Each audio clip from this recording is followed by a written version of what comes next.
Welcome, you're watching News Mongolia on MNB World. And for our top stories we have the newly launched exhibition at Chinggis Khaan National Museum highlights a letter written by Ulziit Khaan of the Il Khanate to King Philip IV of France. BBC World Questions is coming to Mongolia. Elections 2024, the majority of Mongolian voters in France are women.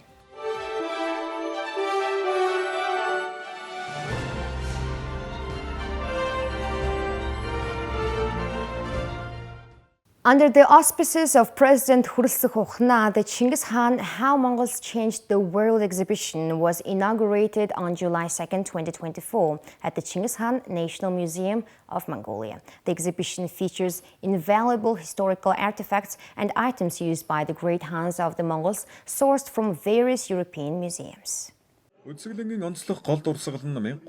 Running until August 25th of this year, the exhibition will display over 600 historical artifacts such as porcelain crafts, crystal mirrors, crystal goblets from the Yuan Empire, and golden girdles worn by emperors of the Hunnu Empire. The organizers highlighted this as a rare opportunity for Mongolians to view these priceless artifacts. A key highlight of the exhibition is a letter written by Ulziit Khaan of the Il Khanate to King Philip IV of France in 1305, returning to Mongolia for the first time in 719 years.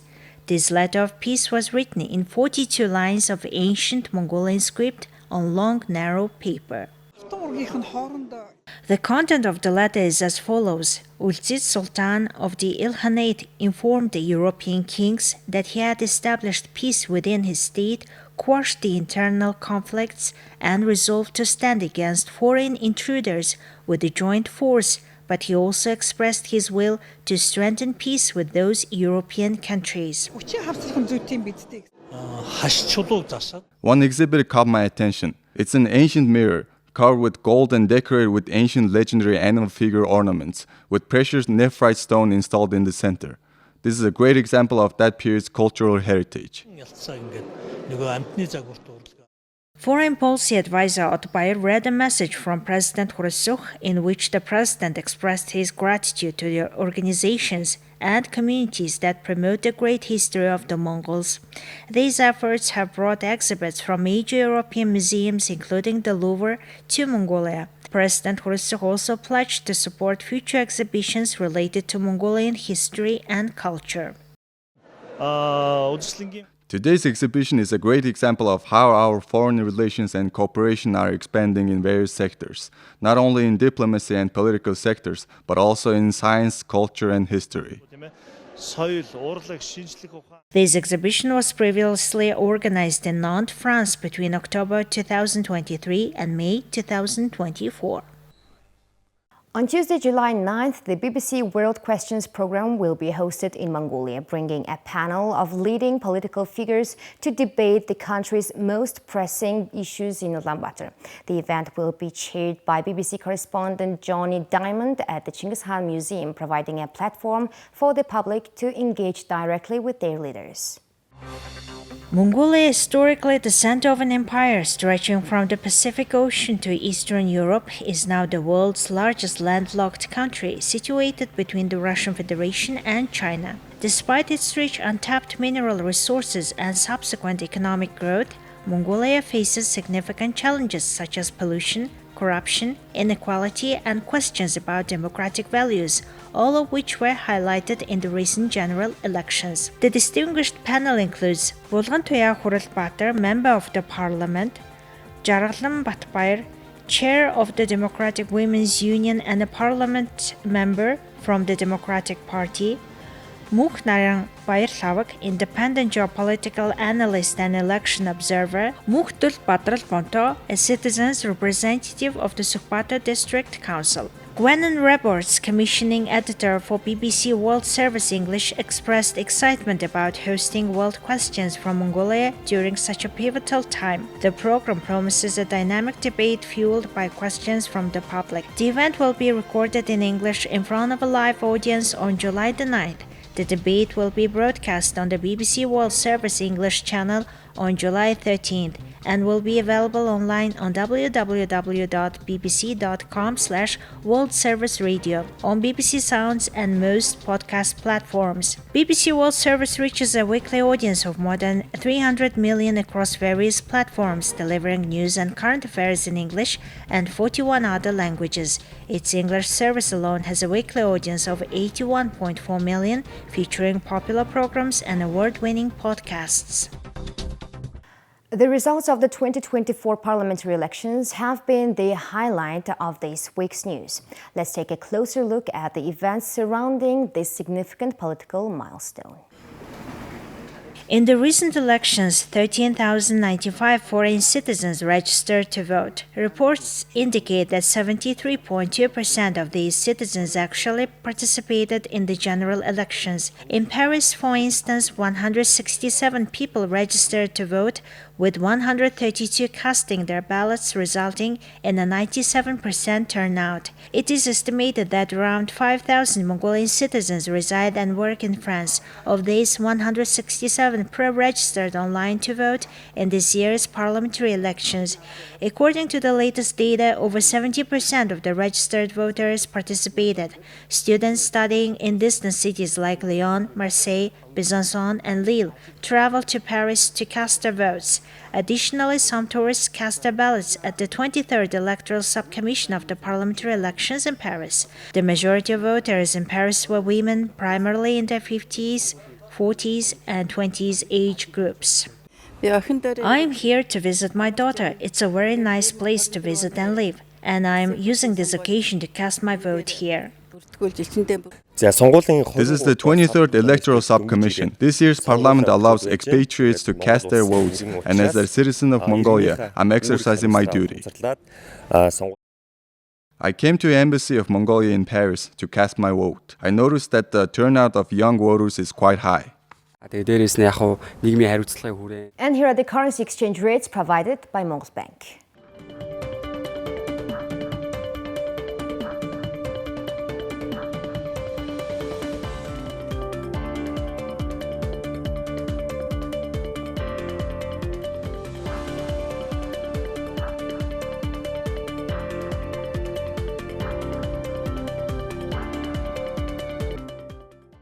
And now let's pay attention to the international news provided by our partner agencies.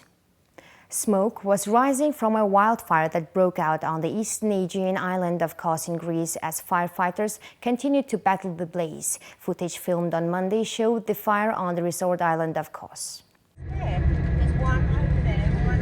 The blaze had forced the evacuation of several people, including tourists from hotels, as a precaution.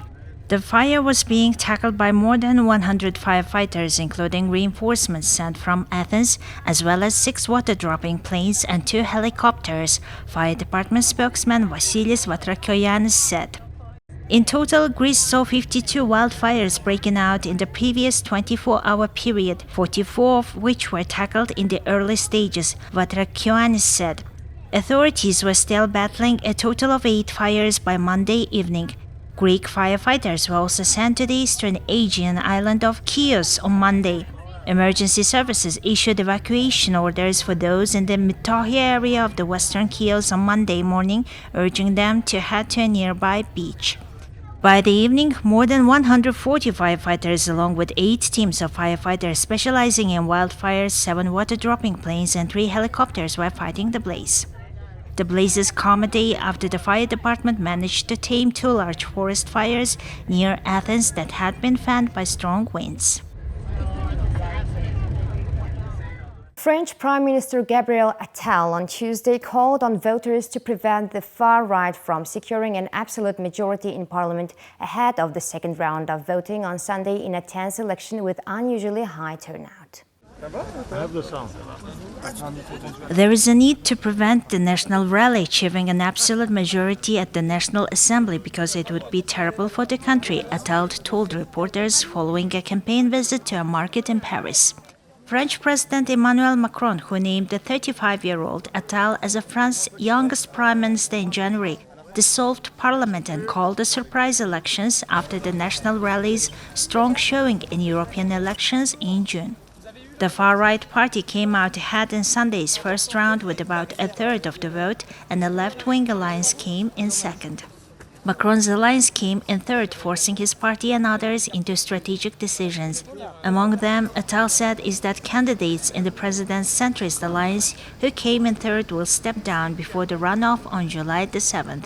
If the National Rally wins a parliamentary majority, Macron would be expected to name 28-year-old National Rally President Jordan Bardella as a prime minister in an awkward power-sharing system known as a cohabitation.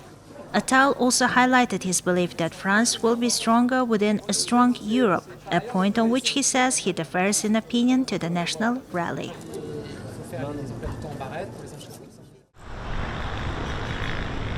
The Russian Navy's frigate Admiral Gorshkov and the oil tanker Academic Pashna, which are conducting exercises in the Atlantic Ocean, were docked in the port of La Guaira in Venezuela on Tuesday. Venezuela is a close ally of Moscow in Latin America. Members of the ship's crew had the opportunity to tour the historic center of La Guaira, which dates back to Spanish colonial times. Both vessels are part of the so-called Northern Fleet, which since May 17th has been carrying out tasks that include displaying the flag and ensuring the naval presence of Russia in the remote areas of the oceans, according to the Russian Defense Ministry, quoted by the Russian state news agency TASS.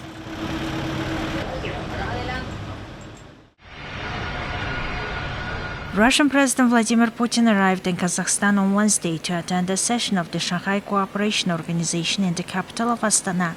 Chinese President Xi Jinping will also be at the summit. The Shanghai Cooperation Organization was established in 2001 by China and Russia to discuss security concerns in Central Asia and the wider region.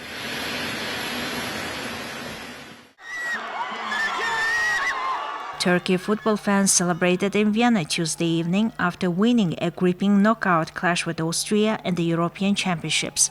Supporters from both countries gathered in front of Vienna's town hall waving flags and banners as they watched Turkey beat Austria 2-1. The first Turkish goal came after just 57 seconds with a header from Merih Demiral, the fastest in Euros knockout history. Austrian fans reacted with shock and disbelief to the Alpen nation's loss. "We actually thought that we could do this," 19-year-old student Nico explained after the game. "Failing like this hurts a lot. Nevertheless, we can be proud of our team," he said. Turkish fans, on the other hand, were exuberant after their team's victory. "The Anatolian side won because they played with heart," said Emre, a local Turkish fan from Vienna. Turkey now faces a quarter-final meeting with the Netherlands on Saturday. Well, that's all for today. Thank you for staying with us. We'll see you on Thursday with more stories and updates. Have a nice evening. Goodbye.